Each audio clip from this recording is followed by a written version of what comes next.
Inside the Clark County Museum, pieces of history sit, waiting for someone to spot them, like a framed piece of paper from 1897. So this is one of the certificates that you got. You probably paid a little bit more to get the one with the gold seal on it. This Clark County marriage license is one of thousands issued to couples tying the knot between 1870 and 1910 at Jeffersonville marriage parlors. Yeah, it was a lucrative business. Jean Burke with the Clark County Museum says the marriage business began with Ephraim Kegwin around 1875. And they apparently stood on the carpet underneath the horseshoe and got married for luck. Offering low-cost marriages to people looking to elope or avoid paying hundreds for a Kentucky marriage bond. Indiana didn't have a bond, and Kentucky did, and that was to protect the woman from being left at the altar.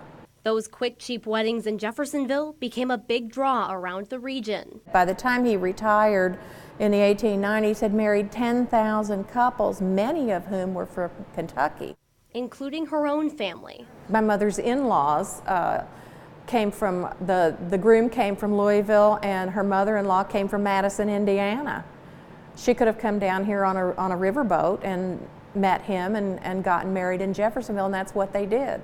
It's been more than 100 years since the marriage parlors were in fashion in Jeffersonville, Indiana, but the Clark County Museum is working to bring them back. Just beyond these doors, they're working to build an exhibit to these marriage parlors, and you may or may not be able to get married inside. The marriage parlor will run from here to here. Their parlor will mirror ones that once filled Court Avenue and parts of town, possibly including a few legal I-dos. Then have a justice of the peace come to our marriage parlor and marry people. I think that would be funny and fun. In Jeffersonville. So that's our hook with Cupid. Rachael Krause, Wave 3 News.